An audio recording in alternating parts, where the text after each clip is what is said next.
നമ്മളിപ്പോൾ ഒരു വൈൻ ഉണ്ടാക്കുന്ന കമ്പനിയിൽ ലോഡ് കയറ്റാനായിട്ട് വന്നതാണ്.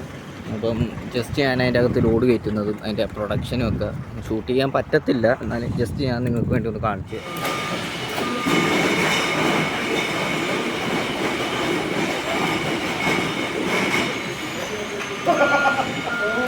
അപ്പം നമുക്ക് കയറ്റാനുള്ള ലോഡാണ് കൊണ്ടുവരുന്നത്. ഒരു 37 പല്ലറ്റോളം ലോഡ് നമുക്കുണ്ട്. അപ്പം അത് ഇപ്പോൾ ഓരോന്നോരോന്നായിട്ട് ഇങ്ങനെ കയറ്റിക്കൊണ്ടിരിക്കും.